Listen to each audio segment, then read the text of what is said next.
Bem-vindos a este curso de atualização em radiologia e que nós iremos falar e descrever ao longo de vários módulos que contemplam os diversos departamentos orgânicos e as várias técnicas de imagem. E iríamos começar com os métodos de aquisição de imagem médica, relembrando alguns princípios físicos que serão, obviamente, extremamente importantes para poder compreender cabalmente as técnicas utilizadas. Vamos começar com os métodos que utilizam as radiações ionizantes com a radiologia convencional.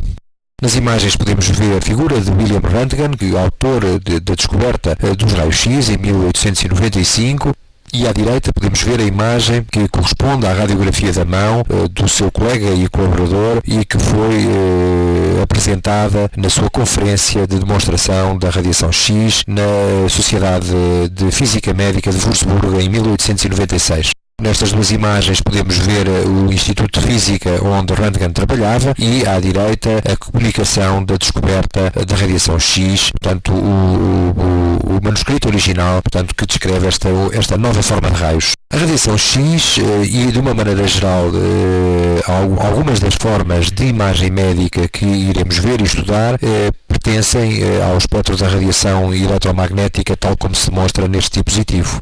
Nós podemos ver que esta varia desde a radiação X e os raios gama que se encontram na parte mais baixa com menor comprimento de onda do espectro de radiação eletromagnética, passando depois, e onde está também incluída, portanto, a tomografia computerizada e a medicina nuclear e, logicamente, a mamografia, para depois irmos entrando em comprimentos de onda relativamente crescentes, indo para os ultravioletas, depois para a faixa da luz visível, depois para os infravermelhos, microondas, radar, e podemos ver também que a ressonância magnética também ela é uma forma de radiação eletromagnética, mas aqui com um comprimento de onda muito longo, na ordem dos metros.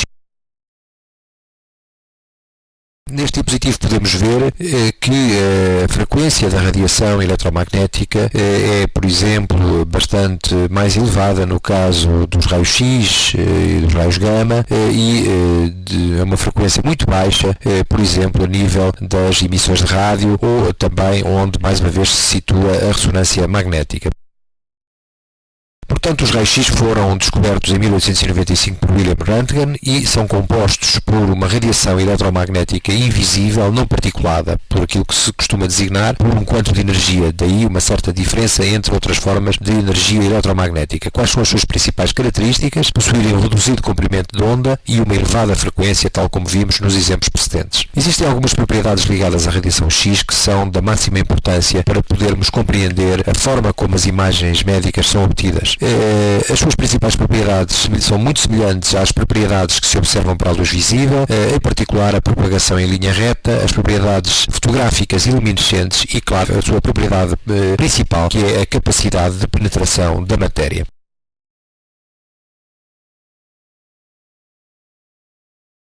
Nestas imagens podemos ver um diagrama de uma ampola de raio-x, a sua constituição genérica e à direita uma ampola tal como é hoje a sua configuração nos dias atuais. São constituídas essencialmente por dois polos, o polo negativo designado por cátodo e o polo positivo designado por ânodo e essencialmente o que sucede é que o cátodo é levado à incandescência, portanto um fio metálico que é levado à incandescência através da introdução de uma corrente elétrica, cuja intensidade é expressa em miliamperes e, obviamente, quanto maior for essa intensidade, maior será a incandescência do cátodo.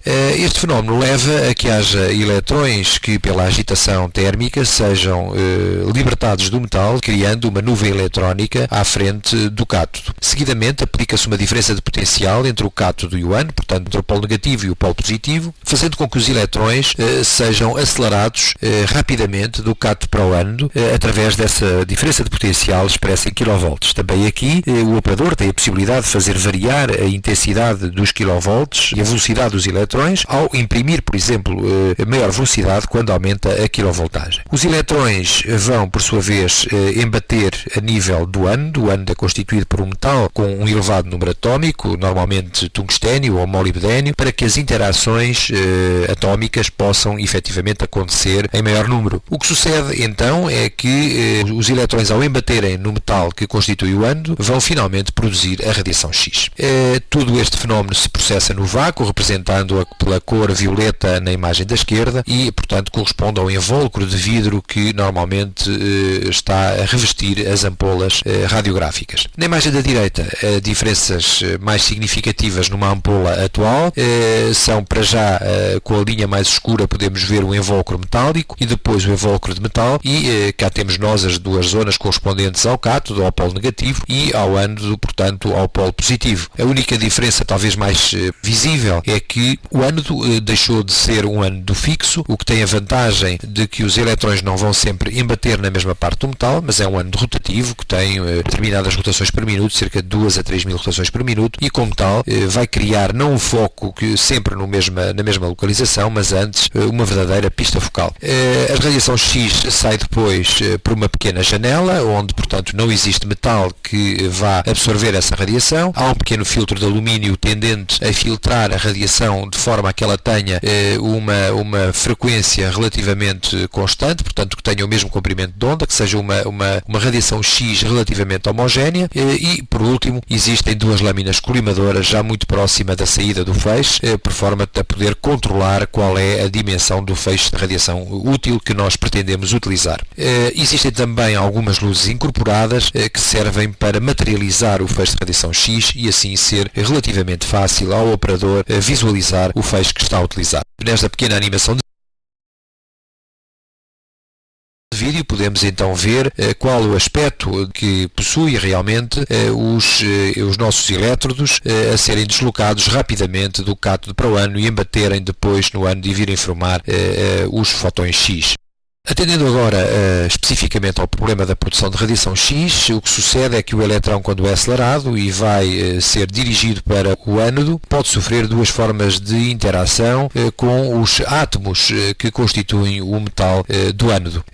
O elétron, na maior parte das vezes, o que sucede, e porque as colisões atómicas são relativamente raras, porque os eletrões orbitais não são efetivamente em grande número para que essas colisões possam ocorrer, leva a que o eletrão tenha uma trajetória próxima do núcleo e, devido à sua carga negativa com a carga positiva do núcleo, haja efetivamente um desvio da sua trajetória inicial. Esse desvio da trajetória é conhecido por efeito de travagem, Bremsstrahlung do alemão, e é através deste trajeto e desta desvio da trajetória que o eletrão inicial perde parte da sua energia cinética, que cede ao meio sob a forma de um fotão de raio-x. Portanto, este é o tipo de forma com que a radiação X é geralmente obtida e onde os raios-x úteis para a produção das imagens médicas são geralmente conseguidos. A segunda forma, enfim, provoca um tipo de fotões X menos interessantes do ponto de vista de imagem médica e correspondem aqui já às colisões atómicas, quando o eletrão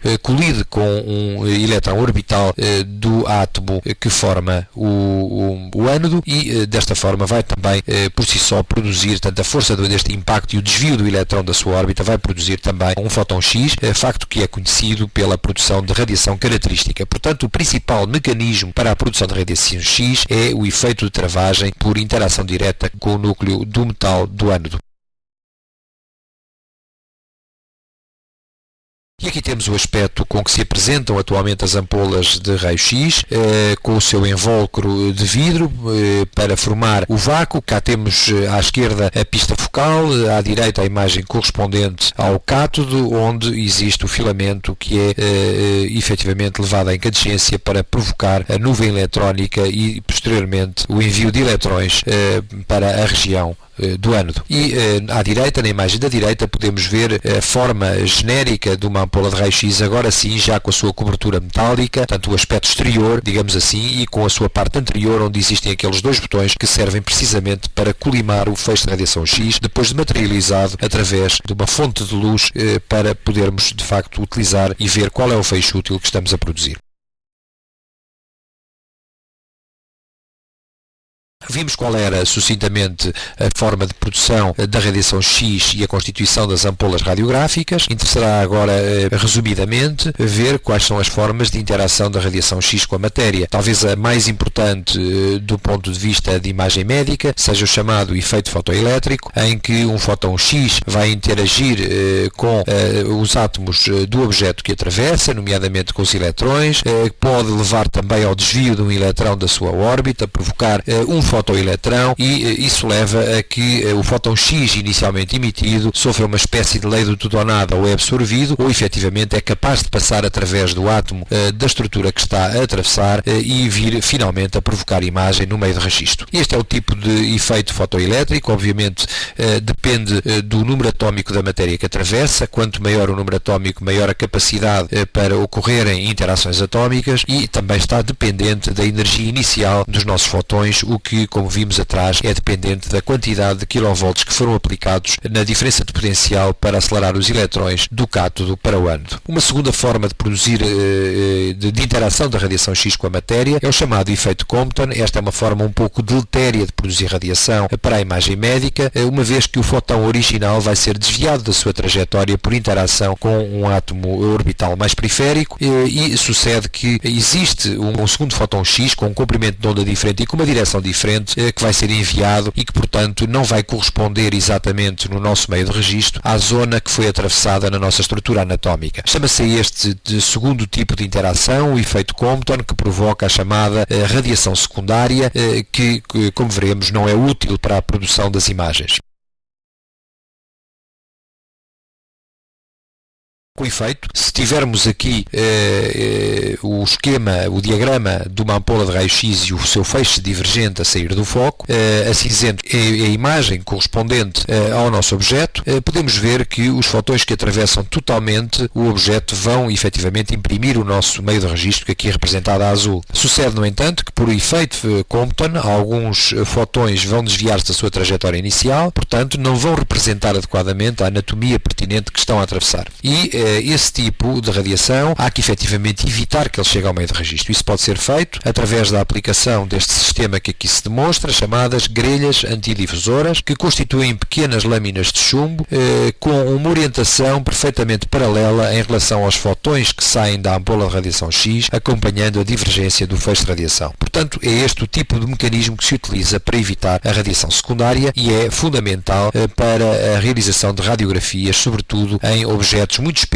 onde as interações atómicas dos fotões X com a matéria são, obviamente, de esperar com mais frequência.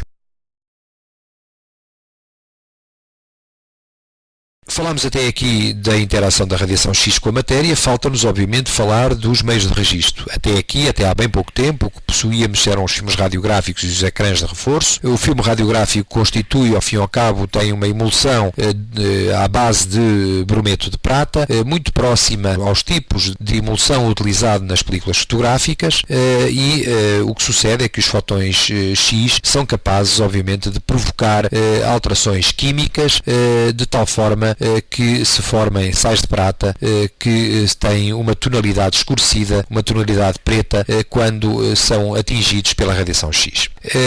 Este tipo de filmes é constituído essencialmente por uma base de poliéster, que é o que dá a consistência dura às películas radiográficas. A emulsão pode ser apenas de um lado, pode ser, portanto, monoemulsionados ou possuir emulsão dos dois lados. Tem finalmente uma camada protetora mais externa. À direita podemos ver também a constituição do chamado ecrã de reforço. O ecrã de reforço surge precisamente para aproveitar as propriedades luminescentes que a radiação X possui e é constituída essencialmente por substâncias que têm capacidades fluorescentes e as quais, em contacto com a radiação X, vão ser capazes de emitir luz visível. Ora, tal como dissemos, a emulsão fotográfica que é utilizada nas películas de raio-x é efetivamente uma emulsão que também é sensível à luz visível e, desta forma, os ecrãs de reforço são um mecanismo utilizado para evitar a necessidade de ter que utilizar doses muito elevadas de radiação, podendo aproveitar algumas das suas propriedades, transformando-as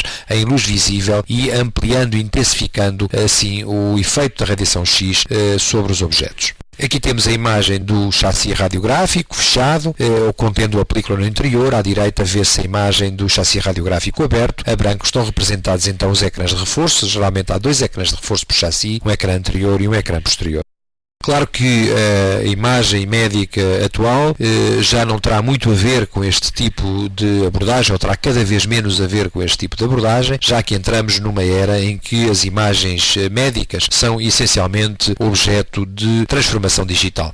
Há várias formas de transformar a imagem médica em imagem digital e podemos falar essencialmente em duas formas distintas de radiologia digital, dita direta ou radiologia digital, a que utiliza placas detectores sensíveis à radiação X, como por exemplo placas de iodeto césio, que depois estão fixas e que vão transformar a quantidade de radiação X que lhes chega no impulso elétrico, que mais tarde acaba por ser transformado na nossa imagem numa escala de cinzentos, desde o branco ao preto, branco significando a ausência de exposição à radiação X, até ao outro lado da gama de cinzentos, portanto ao preto, que significa portanto exposição a uma grande quantidade de radiação X. Depois há métodos indiretos de leitura da digitalização, por exemplo, poder-se-ão utilizar apenas ecrãs de reforço que criam uma imagem latente, a qual posteriormente é objeto de uma leitura laser e a nossa imagem finalmente vai ser também ela transformada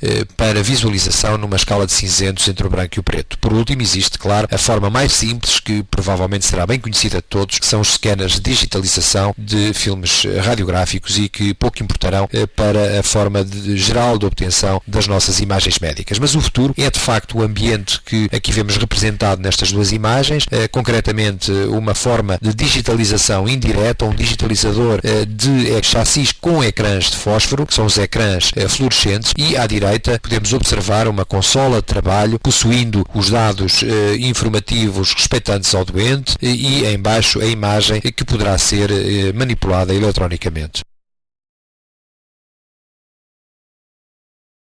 Na nossa imagem radiográfica, seja qual a forma que ela seja obtida, seja por radiologia convencional, seja por radiologia digital, interessa considerar essencialmente dois parâmetros, a densidade e o contraste. A densidade reporta-se à quantidade de fotões que atingem o filme e, portanto, ao enegrecimento da nossa película. Os fotões, como sabemos, são também objeto, essencialmente, e os seus parâmetros de controlo são obtidos através da aplicação da miliamperagem que controla a quantidade de radiação X que é produzida pela ampola. Portanto, quanto mais miliamperes eu utilizar para a produção da minha radiografia, maior quantidade de eletrões livres estou a criar na nuvem eletrónica à frente do cátodo e, obviamente, a afetar a densidade radiográfica do meu filme, tornando-o, portanto, mais enegrecido. Quanto ao contraste, que é a capacidade para discriminar estruturas com diferentes atenuações do feixe de raio-x, portanto, reporta-se, obviamente, é essencialmente controlada pelos quilovolts aplicados, ou seja, pela tal diferença de potencial que anima os elétrons de uma determinada velocidade para embaterem no ânodo. Isso significa que se eu fizer radiografias com alta quilovoltagem, vou ter um efeito de maior penetração da matéria, mas ao mesmo tempo essa penetração da matéria vai-me tender para ter uma escala dinâmica de cinzentos maior, mais alargada, portanto mais cinzentos na radiografia, menos contraste globalmente. Portanto, esse é o efeito quando se aumentam os quilovolts na nossa radiografia. Como se apresenta a imagem na nossa radiografia final? Convirá dizer que, em geral, a nossa radiografia é um filme apresentado, em geral, em negativo. E é apresentado em negativo por uma razão de, obviamente, de comodidade e de prática, porque é escusado estar a criar um positivo da nossa imagem radiográfica inicial. Seria um processo moroso e que apenas iria onerar financeiramente, sem qualquer vantagem do ponto de vista diagnóstico. A apresentação do contraste do filme radiográfico, então, definimos essencialmente radiopacidades, onde existe absorção de radiação X, portanto, quanto maior for a absorção, menos enegrecida ficará a nossa película, portanto, mais branca. Pelo contrário, se houver grande penetração pela radiação X, então falaremos de radiotransparências e a nossa imagem será essencialmente preta. É óbvio que, como digo, o filme é apresentado em negativo, mas também pode ser apresentado com um contraste invertido, o que sucede muitas vezes quando se executam fluoroscopias ou radioscopias, e então, nessa altura, obviamente, a radiopacidade corresponderá às zonas pretas e a radiotransparência às zonas brancas na imagem de fluoroscopia. Posto isto, quais são as opacidades básicas que nós podemos reconhecer nos nossos radiogramas? Essencialmente 4, indo da escala desde o preto até à imagem mais branca, portanto menos penetrada, digamos assim, pela radiação X. Vamos ter o ar, muito penetrado pela radiação X, portanto que será preto, a gordura, que será acinzentada, depois os tecidos moles, incluindo aqui tecidos moles, sejam eles sólidos, sejam líquidos, depois o cálcio, estruturas, portanto, mineralizadas. Claro que estas são as opacidades naturais, que são, portanto, 4, são as únicas que somos capazes de discriminar em termos de radiologia convencional. Mas há uma outra opacidade que não ocorre naturalmente, mas que também ela pode ser, obviamente, discriminada devido à grande absorção de radiação X que provoca pelo elevado número atómico, que são as estruturas metálicas. Aqui temos um exemplo do aspecto radiológico global do radiograma do tórax, em que podemos observar que o ar por fora da caixa torácica é totalmente preto, ou o ar nos pulmões também, enquanto que, por exemplo, algumas faixas adiposas tenderão a ser cinzentas, os tecidos moles da caixa torácica já serão mais cinzentos ainda e, por exemplo, o mediastino, que é uma estrutura muito mais densa devido à sua maior espessura e ao facto de ter por trás a coluna vertebral, absorverá ainda mais radiação X e, portanto, ainda mais branca será a sua imagem. Na imagem da direita é uma fotografia de um exemplo de uma radioscopia em que se pode observar, portanto, a imagem com o contraste invertido, mas com o mesmo significado. Em radiologia falamos essencialmente em radiotransparências e radiopacidades. Convidar também definir que a radiografia é a captação do momento, digamos que é uma espécie de snapshot, portanto, capta apenas um momento, contrariamente ao exame radioscópico ou de fluoroscopia, onde se pode efetivamente monitorizar o movimento em modo cinema, quer em tempo real, quer em diferido, se porventura fizermos a videoradioscopia. A radioscopia utiliza uma forma um pouco especial para a produção das imagens. Estas são, há uma captura de vídeo do sinal oriundo dos detectores, se tratar obviamente de uma mesa de radiologia digital. Essa imagem é intensificada e, por último, visualizada no motor vídeo. Portanto, há um refrescamento constante da imagem radiológica, daí a noção de exame dinâmico que podemos observar.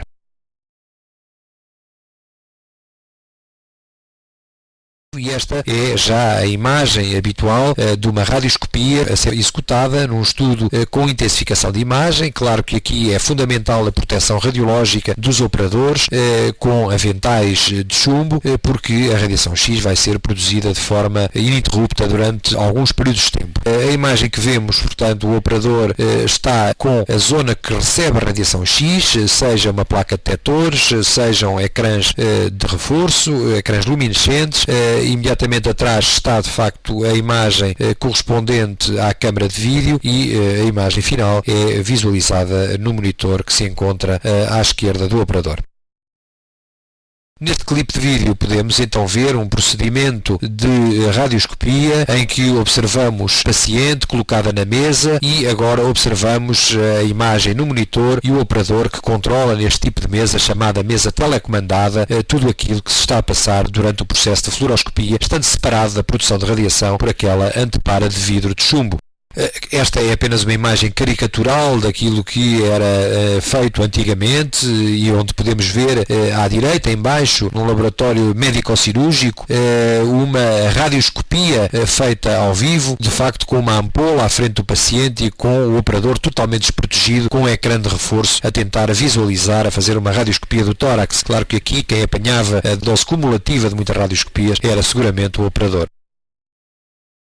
Entraríamos agora, e talvez fosse lógico, falar de algumas noções básicas da ótica radiológica. Em primeiro lugar, que a opacidade de um objeto depende essencialmente da sua espessura, portanto, quanto mais espesso o objeto, maior será a sua opacidade radiológica, mas também do número atómico. Essa é a razão pela qual, por exemplo, o chumbo é altamente atenuante da radiação X devido ao facto de ter um elevado número atómico e, portanto, as colisões e a absorção da radiação X será extremamente frequente, que dessa forma não chegará para impressionar a película radiográfica ou qualquer outro meio de registro. Segundo, outra noção importante são os efeitos de adição e subtração presentes nas radiografias. É preciso não esquecer que a opacidade final da nossa radiografia resulta da soma da absorção de radiação X pelos objetos individuais.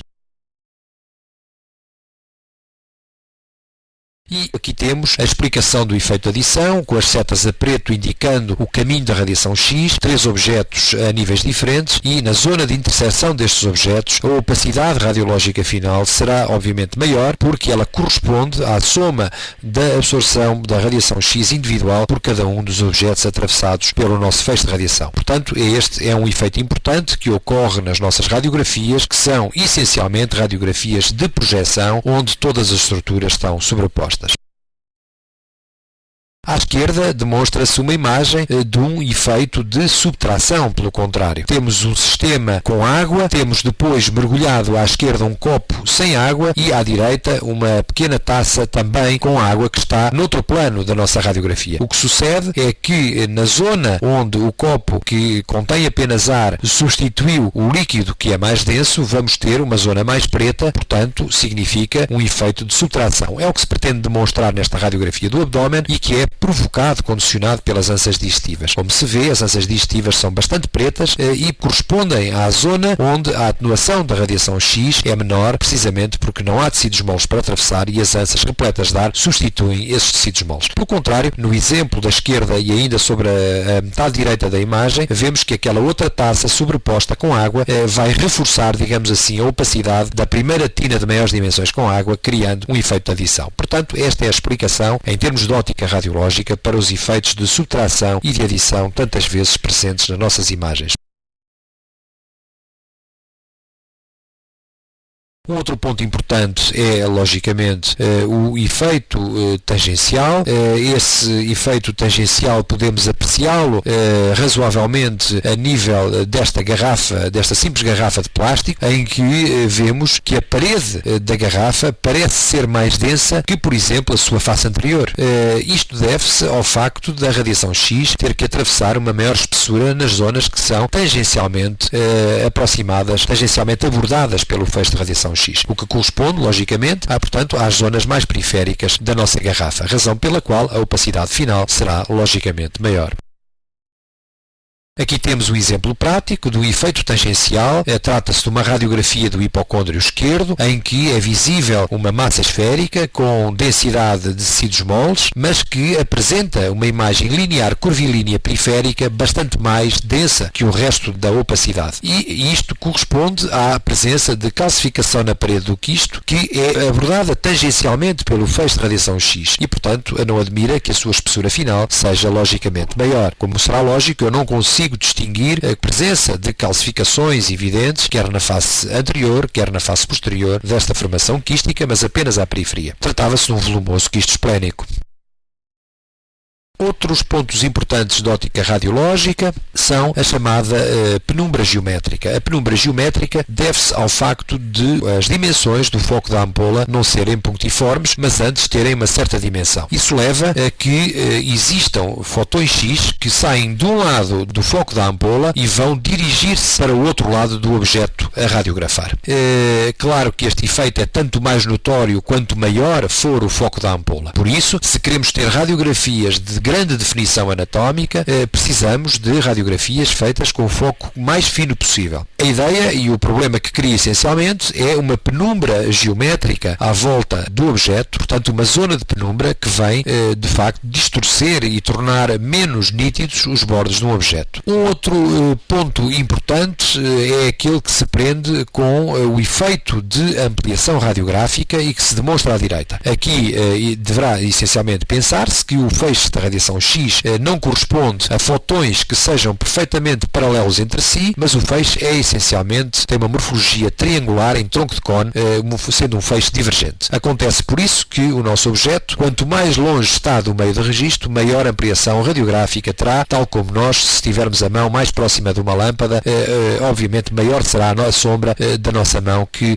irá provocar. Contrariamente, se tivermos a mão muito próximo, por exemplo, da zona onde assentamos e o mais longe possível da lâmpada. Portanto, há de facto um efeito de ampliação radiográfica que é inerente à distância resultante entre o objeto a radiografar e o foco da nossa ampola. Por último, temos o último efeito, a chamada penumbra cinética ou de movimento. É a razão pela qual as estruturas a atravessar pela radiação X deverão estar totalmente imóveis. Este é um problema que se coloca sobretudo em termos de radiologia pediátrica, como podemos ver aqui, e que contribui severamente para a indefinição das estruturas a radiografar.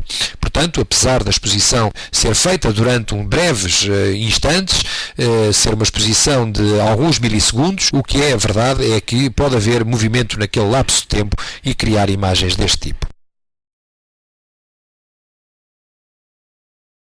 Aqui temos uma radiografia da mão, feita em condições ótimas, em que vemos a nossa ampola. O técnico que está neste momento a posicionar a mão, veja-se como efetivamente há a preocupação de ter a mão o mais próximo possível do nosso chassi radiográfico. Claro que aqui não é necessário utilizar, por exemplo, grelhas antidifusoras, porque a mão tem uma espessura tão fina que não torna necessário. O problema da radiação secundária não é um problema que se verifique e, portanto, podemos beneficiar e fazer imagem direta sem interposição de qualquer grelha antidifusora.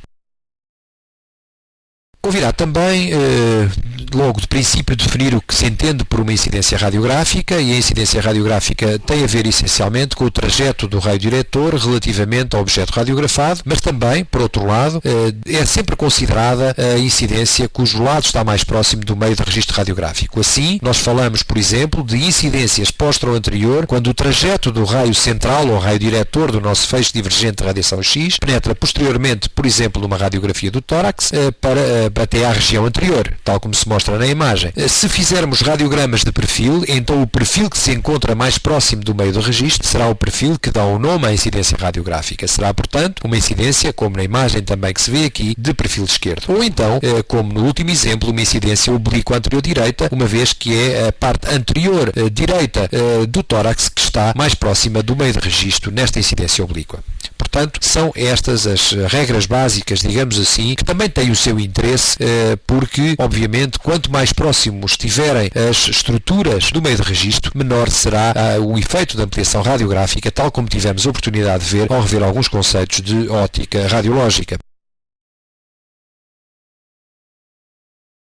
Haverá também alturas em que será necessário não só pedir incidências ou requisitar incidências básicas, mas também realizar algumas incidências especiais, ditas também complementares. É o caso, por exemplo, dos estudos dinâmicos, com radiografias obtidas em diferentes posições, normalmente nas posições finais de determinados movimentos, como as radiografias obtidas com inclinações laterais direita e esquerda para a coluna lombar, ou com movimentos de hiperflexão e hiperextensão com incidência de perfil, por exemplo, da coluna cervical, tal como se demonstra nestas duas radiografias. A vantagem é, obviamente, tentar procurar nas zonas de amplitude extrema do movimento, essencialmente zonas que demonstrem desalinhamentos ou reduções, limitações severas aos movimentos efetuados. E depois há também radiogramas que podem ser obtidos em carga, são tipicamente os radiogramas obtidos em ortostatismo, que devem, logicamente, ser privilegiados para todos os segmentos articulares onde essa mesma carga possa ser executada. Portanto, radiogramas da coluna lombar, da bacia e articulações coxofemorais e, enfim, dos joelhos. Convirá pensar que a imagem final radiográfica que temos ao nosso dispor resulta da sobreposição de objetos. É, portanto, o que nós chamamos uma imagem de projeção. É uma representação bidimensional de uma realidade que, pelo contrário, é tridimensional. Nesta radiografia, enfim, de um pé calçado, eu não sou capaz de dizer quais são os atacadores que estão para o lado direito ou para o lado esquerdo, precisamente porque a radiografia é uma representação apenas bidimensional. Da mesma forma, nesta radiografia, eu vejo que existe um corpo estranho de densidade metálica, no caso concreto parece um prego, mas não sou capaz de dizer se ele se encontra a nível da rótula ou se encontra no escavado para o polítio. E apenas uma radiografia de perfil poderá mostrar com clareza onde se encontra. E vemos aqui que efetivamente ele está anterior nos tecidos moles, anterior à rótula. Portanto, a mensagem fundamental é que para a correta localização das estruturas que estamos a estudar, dos corpos estranhos, precisamos sempre de duas radiografias obtidas em planos ortogonais, isto é, portanto, normalmente diferenciadas de 90 graus uma em relação à outra, para poder localizar adequadamente o que estamos a observar. Convidar também, muito rapidamente, falar da técnica de tomografia convencional. É uma técnica que está francamente em desuso com o advento da tomografia computadorizada.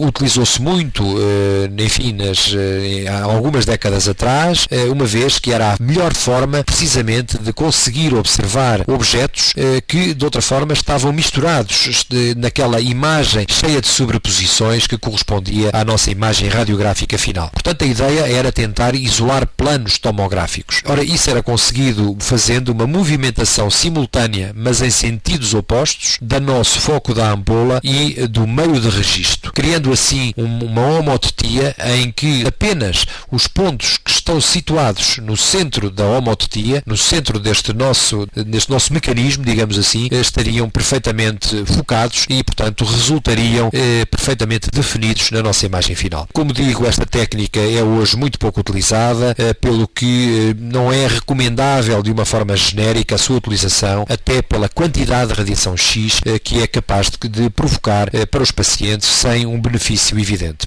Aqui temos um exemplo de uma articulação coxofemoral em que se torna extremamente difícil, ou é mais difícil, a avaliação de alguns detalhes do contorno acetabular, e aqui temos um plano tomográfico na imagem da direita, em tomografia convencional, permitindo isolar o plano que demonstra aquele pequeno fragmento ósseo. Esta era, obviamente, uma grande vantagem há uns anos atrás, mas que hoje em dia caiu totalmente em desuso.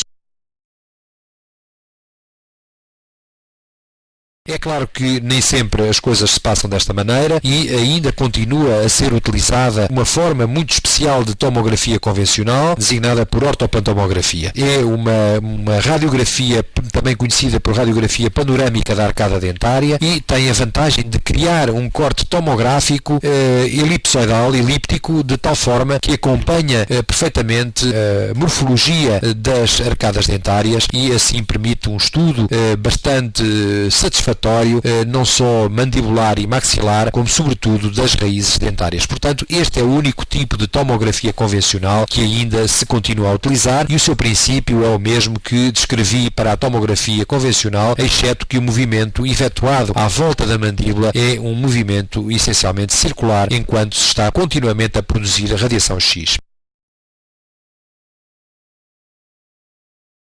Falamos que as opacidades básicas em radiologia são efetivamente 4, mas nós podemos modificar através da introdução de alguns agentes de contraste. Podemos introduzir agentes de contraste em cavidades naturais ou patológicas, exemplos o tubo digestivo, as vias biliares, os vasos sanguíneos, os espaços articulares nas artrografias e, por exemplo, utilizar também quer contrastes ditos positivos, que são aqueles que absorvem a radiação X, quer contrastes ditos negativos, que são aqueles que permitem a transmissão de radiação X. Portanto, não condicionam a atenuação. Logicamente, os que absorvem radiação X tenderão a ser radioopacos, como o sulfato de bário ou o iodo, por exemplo, que são radioopacos precisamente porque absorvem muita radiação devido ao seu elevado número atómico. Ou então contrastes negativos que permitem a transmissão fácil de radiação X, portanto, não atenuam a radiação X como o ar ou o dióxido de carbono. E aqui temos, enfim, dois exemplos sumários de exames do tubo digestivo, em que somos capazes agora de ver, logicamente, as estruturas que até aqui perfeitamente inaparentes e que apenas possuíam uma densidade genérica de tecidos moles, como acontece com o estômago, o cólon e o intestino delgado, e na imagem da direita com uma angiografia de subtração digital. Sobre a angiografia, apenas uma breve nota para falar desta pequena nuance técnica, mas que é realmente bastante importante. À vossa esquerda está uma imagem de angiografia convencional e aqui, introduzindo o contraste dentro dos vasos para fazer, como é o caso, uma angiografia cerebral, havia o problema da sobreposição dos ossos da calote craniana e dos ossos da base do crânio, que têm também uma densidade muito elevada e próxima do contraste intravascular que se pretende analisar.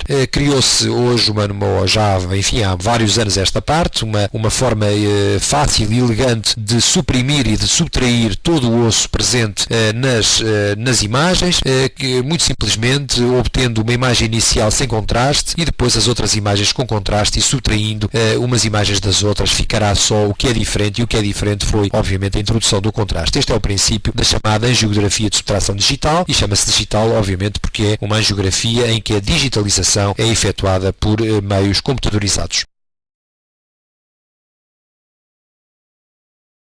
A angiografia é, de facto, uma técnica também que evoluiu muito. A técnica utilizada hoje é uma técnica que pode ser considerada minimamente invasiva. Apenas é necessário puncionar uma artéria à distância, em geral a artéria femoral, mas também poderá ser a artéria humeral. É introduzida uma agulha de punção na artéria, a seguir um fio guia que é introduzido dentro do vaso, é retirada a agulha e depois, através deste fio guia, é passado um catéter que se deixará no local. A grande vantagem deste tipo de abordagem, conhecida, como digo, pela técnica de Seldinger, é que é possível, de facto, levar este catéter até vasos muito distais e realizar angiografias seletivas, suprasseletivas de múltiplos territórios vasculares. Portanto, criando o tal conceito de mini-invasividade que é fundamental estar, obviamente, associado às técnicas de imagem, sobretudo quando elas são puramente diagnósticas. Nesta imagem mostra-se também a forma como é possível utilizar ou tirar vantagem da não mobilização do paciente. O paciente é deitado sobre esta mesa de exames e aqui será o conjunto da ampola e do meio de registro que, disposto num arco em C, é capaz de se mobilizar à volta do paciente. Portanto, desta forma, e sobretudo isto é utilizado nos exames angiográficos, é possível, logicamente, obter radiogramas em qualquer posição, em qualquer incidência, sem que o paciente tenha que se mexer minimamente, o que, como é lógico, se compreenderá facilmente para um doente que tem uma artéria puncionada no caso de uma angiografia.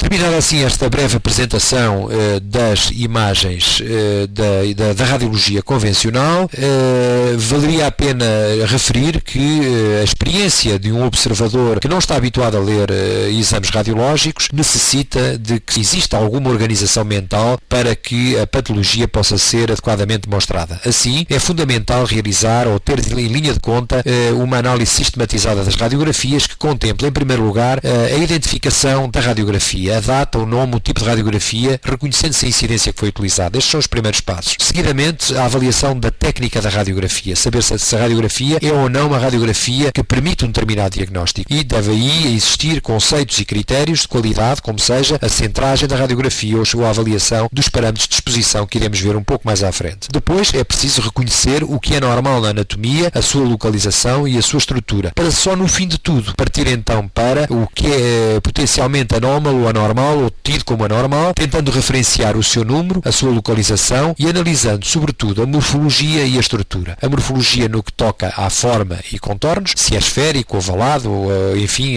a definição essencial da forma, dos contornos, se são regulares, se são irregulares, e da estrutura. É fundamental comparar a densidade radiográfica e é fácil compará-la, por exemplo, se existe ou não uma densidade cálcica, tendo como linha de base a densidade observada a nível do esqueleto que circunda aquela zona radiografada, se existir, logicamente, e a estrutura também da imagem que estamos a observar e, sobretudo, se ela é homogénea ou heterogénea, o que pode também, obviamente, ter implicações diagnósticas importantes. Por isso, a análise sistematizada é importantíssima e os clínicos que terão menos experiência na interpretação radiológica deverão, efetivamente, seguir uma forma de raciocínio que lhes permite, da forma mais simples, chegar ao diagnóstico ou às anomalias, pelo menos, das radiografias, quando esse for o caso.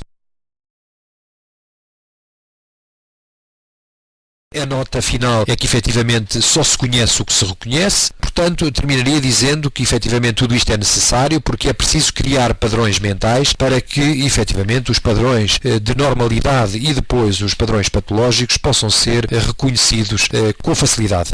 Logicamente nestas imagens toda a gente reconhecerá que está perante uma rosa e perante uma imagem de uma concha e ninguém, porventura, se estará a ver que se tratam de duas radiografias. Portanto, é simples, toda a gente reconheceu a rosa porque conhece a sua morfologia e porque conhece a sua estrutura, o mesmo sucedendo em relação à concha. Portanto, aquilo que nos propomos fazer nos próximos módulos é efetivamente tentar, por uma aproximação sistematizada e nos vários departamentos orgânicos, ir demonstrando a patologia existente e tentar torná-la conhecida das pessoas que nos ouvem. E este é um ambiente também final onde a interpretação radiográfica deve ocorrer. Não será por demais salientar que a semiobscuridade é de facto fundamental, que as radiografias sejam iluminadas de forma satisfatória. Este é, por exemplo, um problema importantíssimo nos estudos mamográficos, já que é extremamente importante não perder pequenas subtilezas que podem estar presentes nas imagens e que podem fazer toda a diferença do ponto de vista de diagnóstico. Quanto à tomografia computurizada, ela valeu a Sir Godfrey Hounsfield o Prémio Nobel